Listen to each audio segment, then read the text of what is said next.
Hello there. It's your boy, Mutin Gaming. Today, we're going to talk about something. We're going to talk about truly what we've been doing. We're going to talk about the state and the health and the wealth of video games right now. Now, February is gone and March is on its way out. In these 2 months, so many fucking video games have come out. It's actually ridiculous. It's actually kind of incredible. I wasn't expecting an onslaught of video games like we were getting, right? Because Power World caught us by surprise. Helldivers caught us by surprise, right? Stellar Blade is emerging to be honest, I think Stellar Blade is going to be Game of the Year. But we'll get into that. Welcome. Like, comment, and comment. I just want to hear from someone because I'm sure that I'm not the only one realizing how great video games are right now. So, let's talk about the games that have come out first, right? Yeah, Power World, Helldivers, that was February. Final Fantasy VII Rebirth. So, Final Fantasy, I played Final Fantasy VII when it was 4-disc on a PlayStation 1, right? And if you scratched one of those motherfucking discs, guess what? You couldn't play the game. You had to buy a new goddamn game. And back then, CDs scratched so easy. You have no idea what it's like to watch your game skip. And the game is skipping and it's frozen, not because it's overheating. Those things didn't overheat, bro. You could leave a PlayStation 1 on for weeks. It's not gonna overheat. You can leave a Super Nintendo on for years. It's not gonna overheat. It would fuck up because it was a CD and it scratched and you're 7 years old in 1997. Of course you're gonna scratch your fucking disc. That's when I was playing the game. And I really was opposed to the remake being 3 in 3 games. Because I'm like, okay, the first one is just Midgar? What? So I kind of skipped the first one knowing, and I heard a lot of good things about it. And I'm like, that's good. But I'm not going to skip the next one. And I'm going to play the first two remakes like they're disc. You know, disc 1 is remake. Disc 2 is rebirth. So I'm going to just let you know, Rebirth is dope as fuck. It has so much depth. It is not a it's not one of those Japanese RPG games where you don't even need to think. You can just press the fucking square button, mash the square button, circle, heal, have a shit ton of potions, yada yada yada. And I'm sure it's just, if you played remake, it's probably just like remake, not much difference. But I like that. I really like that. I was very pleasantly surprised that this game isn't just something that you're just gonna like plow through by mashing the button, right? You have to counter, you have to equip your characters properly to counter properly or easier, however you want to look at it. And you have to explore the world, it has a very lush environment, because that's one of the main concerns is how are they going to make this 3D real-time battle system open world with that huge ass map that Final Fantasy OG had. And they did it. They did it. They have everything, and they've added a lot of stuff, and it's a remake, right? But they did the game justice. The best part of the game, right, is truly the vibe. The vibe of the game is funny. It's lighthearted. It's serious. It's it's like this is probably the vibe that you get when you play the OG version, but because it's no voice acting, there's not a lot of animation. You have cutscenes, but the cutscenes aren't voice acted. There might be music, but they may not be voices, dialogue, or anything like that. So hearing the dialogue of the characters and them being brought to their full potential, I believe that's what this game does. And it's such a long and deep game. I mean, the systems, you know, are amazing. So you have the exploration systems that leads into the summons, it leads into items, it leads into secret bosses, it leads into secret areas, secret dialogue, not secret dialogue, but dialogue that you wouldn't just run across if you're just playing the game casually. If you do the work you put in, you will be rewarded with the fruits of your labor. You know what I'm saying? Everything you do has a purpose, and I really love that about Final Fantasy VII Rebirth. Rebirth is dope as fuck, and it's the perfect part of the story, right? It's when everything gets good. It's when everything is exposed. It's when everything comes together. Cait Sith is back, bro, and he's one of my favorite characters. Cid is hilarious, right? Cid is that old school ass dude who can fix every goddamn thing that you need, but you don't want to hear his fucking mouth because he's always goddamn yelling. God damn it. And this whole I just have, in the fact that it's not on Xbox is just sad. It's just sad. It is sad that it's not on Xbox. If I was a kid, and see, this is what people need to realize. It's not about us, the old neckbeards that have income, that when we need $700, we just spend $700. Now, should we save that $700? Probably. We're not rich, but we have $700 to obtain what we need to obtain, and we probably won't be able to do something that we usually do that week, or we probably just, our bank account may be a little bit lower than usual for a while, but we'll manage. We're not talking about those people, the kids who their parents said, which one do you want? Because you only get one. Do you want a PlayStation 5 or do you want an Xbox Series S or X, right? And you probably get the X because it's the same price or closer to the price of a PlayStation 5. And guess what? Maybe all these kids' friends and his big brother and everybody had an Xbox. They told him to get a fucking Xbox. He didn't do any research. And then, kids don't really research. And, I don't even know how kids are fucking doing nowadays. But he didn't look to what he was buying. And he gets an Xbox. And all these games are coming out for PlayStation. Think about it. I mean, PlayStation got Helldivers. In the last, 60 days? They got Helldivers, Final Fantasy Rebirth, and Rise of Ronin. I don't know why you would have an Xbox. But games are really good and they have depth, and a lot of people say, well, Sony isn't doing any first-party stuff. Why would they do first-party stuff this year? They have so much third-party shit coming out. And they know the third-party shit, it got at least 45 to 60 hours of gameplay in it for the casuals. And if you're hardcore, you can get 100 hours out of all these motherfucking games, especially Helldivers.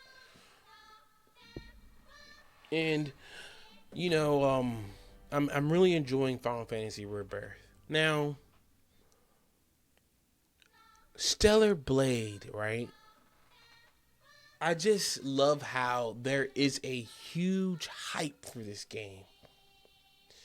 There is a lot of interest in this game. And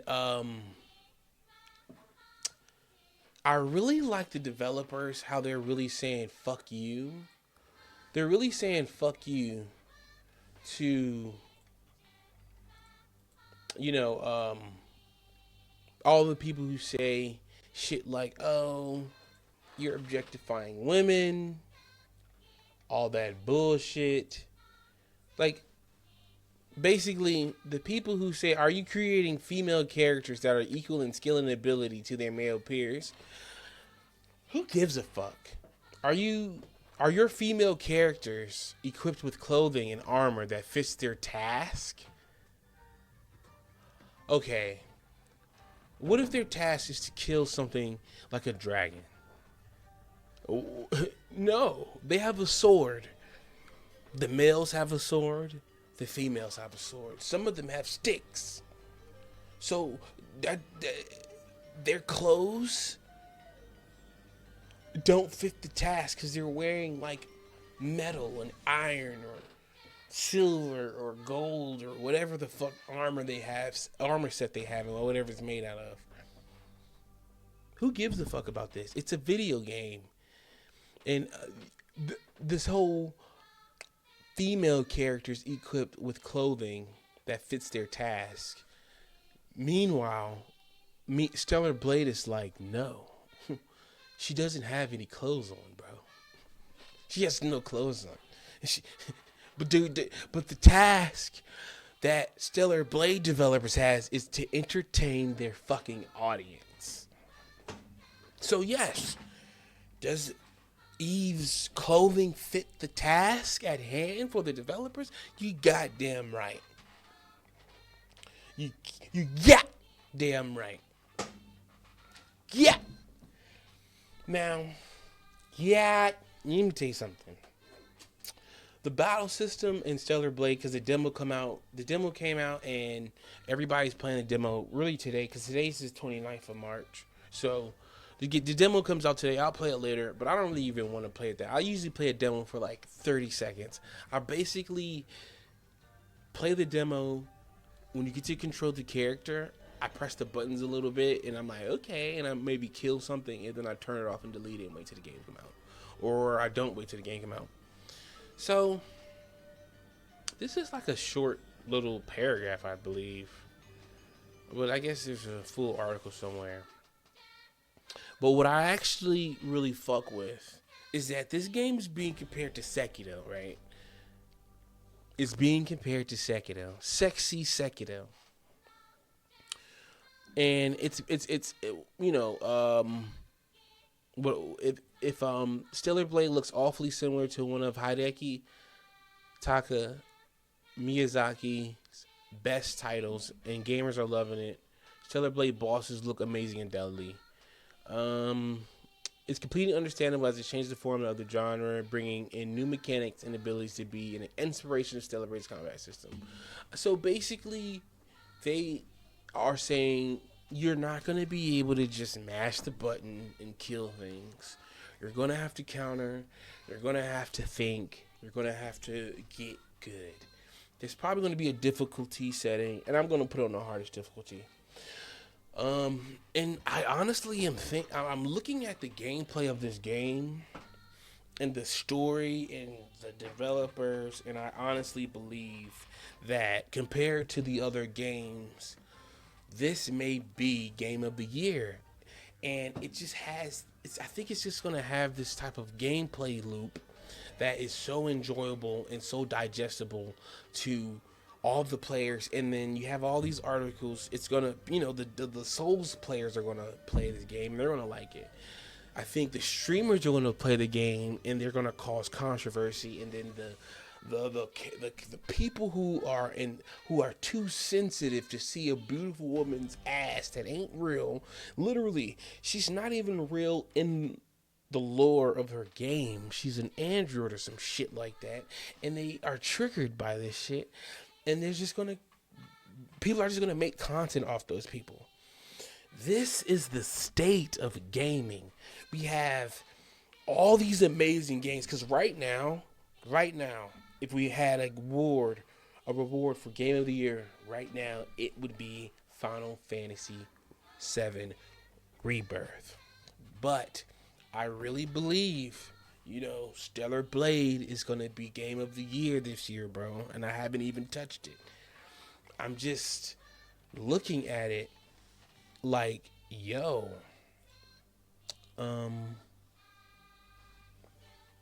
let's do what we gotta do.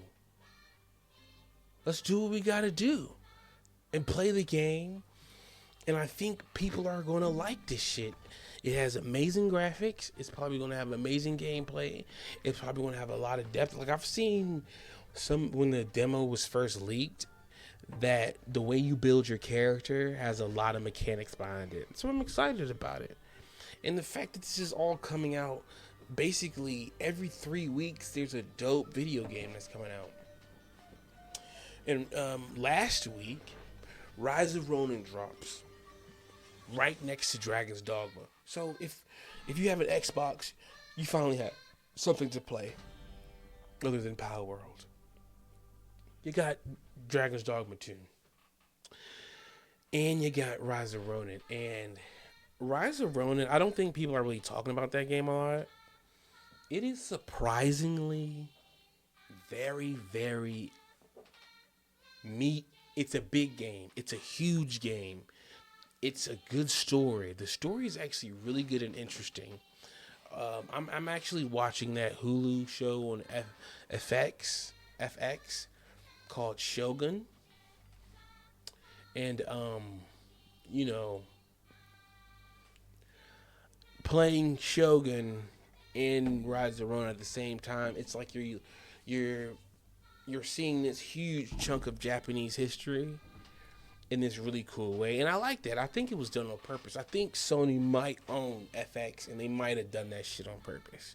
I'm sure if you watch FX on TV or whatever, if it comes on TV, I'm sure it comes on TV on some show. I don't know. I actually don't know. The commercial's linked to it. There's a Rise of Ronin commercial up in there. But the game's hard. It's not easy. You're not just not a button masher. It's like it's a Souls game, but it's like it's open world game with soul like elements. So it has a lot of elements. I'm not gonna get into a lot of depth, but what I really like about the game is how open it is. It's just an open game. I love the setting of old school Japan, walking around as a Ronin, meeting other Ronins. And what people don't know is it has online in it. You can meet other people. You can PvP. You can PvE the game in missions. You can collaborate with your homies. And I don't have PlayStation Plus, and I have a lot of the functions of online. I haven't tried to play with anybody on the game, but people don't know that. Like, that shit is hard. That shit is dope. And the fact that it's only on PlayStation adds value to the PlayStation. It'll be on PC eventually, I'm sure. And the PC people are going to love it because they don't have a lot of games. They don't get a lot of games that are made by big developers, big projects. They don't get big projects day one a lot. They get these weird indie games, and they get the games that are from indie companies that are big, and those games are very far in between each other. But it's to say that's what I have a lot of shit to do. I have a lot of content to get through. Dragon Dogma 2 is also in the rotation of video games, man. And to be honest, I'm always going to have something to do for until next year, bro. Dragon Dogma 2 feels like a new type of game from the past that is hardcore, that it wants you to do certain things in a certain way, and it allows you to figure out a way around it or figure out a way through it. I really like how versatile the game is, how natural everything is moving with the physics. Everything looks beautiful, and I'm not gonna lie, it's a win for console gamers because companies know that the console gamers are the meat and potatoes of these type of games. You know, um, and to spend resources early on trying to optimize it for, uh, 6 or 7 different type of graphic cards instead of just the PlayStation and the Xbox. Which one are you going to spend your time on? You're going to spend your time on the PlayStation, Xbox. Combined, there's like 30 million users right there.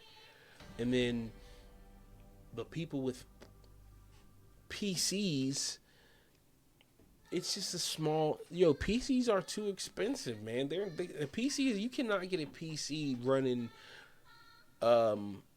Dragon's Dogma 2 like a PlayStation or an Xbox for $600 or $700 or even maybe $800, but it's not gonna run as well as it does on Xbox and console, PlayStation. So it's like this whole master race of the PC people have to suck it up and deal with all the bugs and bullshit that they have. Because the bugs and shit that they have is because the companies don't have time to optimize for the game.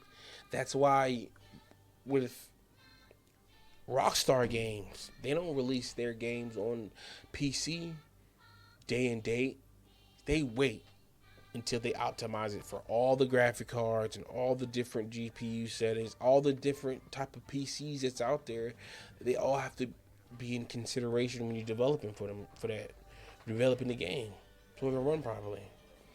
And all this bullshit about the microtransactions and how, oh, they took away fast traveling so you could buy the fast traveling, blah blah blah. I mean, yeah, man, it's Capcom. When did Capcom become a company that didn't do fucked up shit? Capcom was one of the worst companies when it comes to microtransactions. I remember, that's why I don't play Street Fighters. Yo, if once they release a Street Fighter game, they release 3 or 4 character packs because they want those. They know that, that's basically half the game is characters. Most people want characters and they want to experiment with new characters, not the hardcore sweaty meta guys that ruin fighting games, if you ask me. Let me tell you something. This is kind of a tangent, but I hate metas in video games. I think developers should try to destroy metas in games because when you have a game that's online, you have this variety of players and you have these fucking assholes who worship the meta. Why aren't you using XYZ character? And that's, so I don't like that shit. And that's why I'm sure Street Fighter 6 or Tekken, whatever the fuck Tekken's out, if you go to a tournament, everyone's using maybe 3 or 4 characters. Maybe. And there might be someone who everyone respects who's using the characters that no one's using. He gets respect because he's saying fuck you meta. Fuck the meta. And then we also now, the games that are coming out, Sandland's coming out. I'm excited about that. I'm excited about Stellar Blade. I'm excited to go play fucking Final Fantasy Rebirth. Tifa and Yuffie. Man, oh man. Those characters are hilarious, aren't they? And I just feel bad for Xbox niggas because Xbox niggas can only play Dragon's Dogma. They can't play, like, the next, let me see. If you take the last, when Stellar Blade comes out, PlayStation's going to be able to play Final Fantasy Rebirth, Rise of Ronin, Dragon Dogma 2, Sandland, and Rise of Ronin. And probably another game. Like, bro, meanwhile, Xbox niggas only get Sandland and Dragon's Dogma 2. And I'm sure a lot of people already beat Dragon's Dogma 2. Let's be real about it. If that's the only game you playing and you're into it, you get through it pretty fast. It's not hard. Well, this is the state, y'all. And I'm happy. I'm exhausted. I've been playing video games way too much. But if you liked the video and you made it this far, I need you to comment on what game you're playing and what game are you looking forward to. Because I know that Elden Ring DLC is going to just put everybody, it's going to put everybody on pause. The media is going to flip and no one's going to give a shit about anything else. It's your boy, Mutin Gaming. And honestly, I'm the man.